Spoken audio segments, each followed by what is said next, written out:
A few days ago now, Gregory Allen Elliott was found not guilty of criminal harassment. Thank fuck for that. Naturally, there's been a great deal of salt spilled, both by random people on social media and in articles published by various outlets. I believe women. What this means for women on the internet. This is given a free pass to men to say whatever they want. I'm just so underwhelmed. It almost hurts.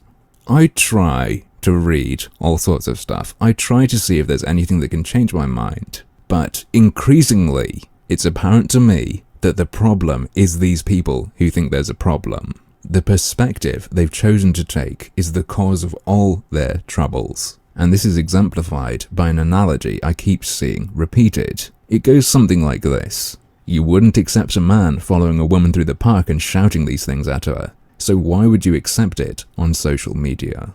Yeah, no.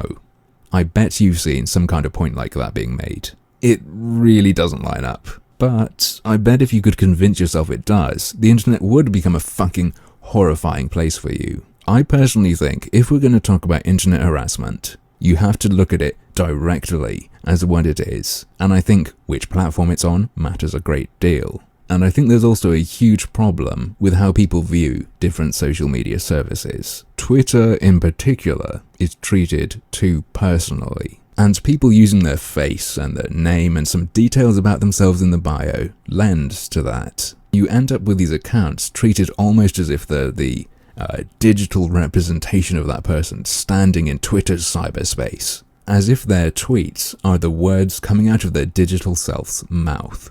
But even if someone sets their profile up like that, it's not really like that. What they've done is set up their little miniature media outlet and clothed it with their face and personal details. When you tweet on Twitter, if you haven't got a protected profile, you are publishing, writing, images, whatever, publicly for the world to see on the internet. Direct response to and commentary on that must not be limited, if at all possible.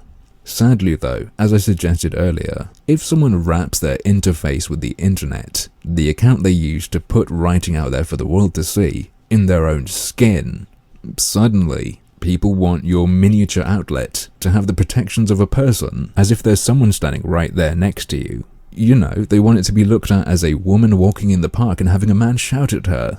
I don't think it has been done deliberately, but if it was, it's quite devious, and I'm surprised I haven't seen this angle cut into more. So, let me try to line up my thoughts on this and explain it, because it's quite weird, and I want to make sure I get my point across. There's this argument floating around that just being online and putting your thoughts out there shouldn't mean you get harassed. Right? You've seen something like that, surely. And at face value, it sounds good, it sounds reasonable. But then you get the response, well, if you put stuff out to the world and give the world a way to respond, you've got to expect that. That's got to be allowed. There can't be a loophole where you can stop criticism of public media. And then, generally speaking, from those 2 points clashing, we get solutions coming out. Or suggested solutions, at least.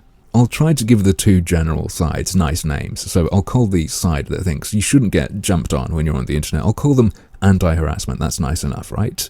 They will go for better tools, quicker removal of people they find bad, things like that. The other side, who I'll call pro-criticism, may argue there are different platforms that are more private, and if you don't want a massive response, don't put your stuff out there to the world. This is what the overall conversation going on looks like to me, and it's all not quite right because bits are missing and steps have been skipped. What comes to mind is someone saying the other day, just being in an online space doesn't mean that a person consents to being harassed or abused. I fucking hate the use of language like being in a space, but they're kind of right. And it sounds really good. That is how the comparison between being in a park and being on Twitter is drawn. However, besides all the obvious differences, I think there's one people miss. One that gets overlooked and one that's very important. If you go to a park, you have to be you. Which sounds silly and ridiculous, obviously. But on the internet, you don't have to be you. Or, to be more precise and relevant to what I'm saying, on the internet, your profile doesn't need to represent you as a person.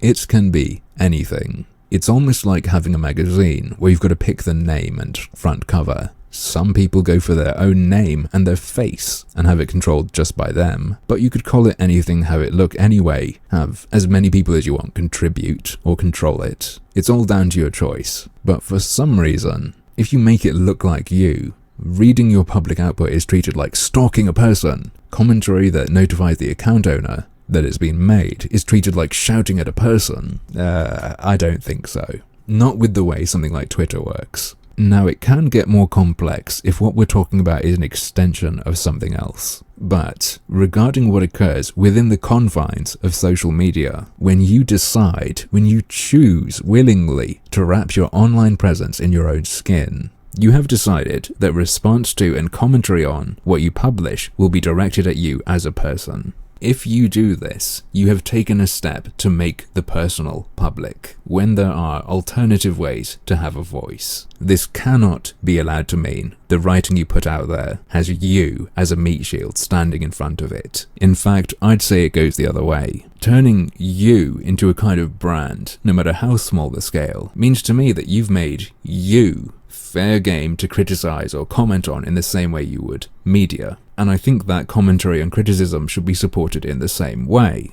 And because of that, I disagree with a lot of the terms of service these sites tend to have. The struggle should be over lies, threats, stuff like that. Not volume, tone, including someone's handle, including a hashtag. What is being campaigned against, or the protections being campaigned for, are utterly fucking ridiculous. If you set yourself up like this on a public platform like Twitter, then in my eyes, you have consented to receiving communication that in another context might be considered harassment. But, as usual, that's just another one of my harmful opinions.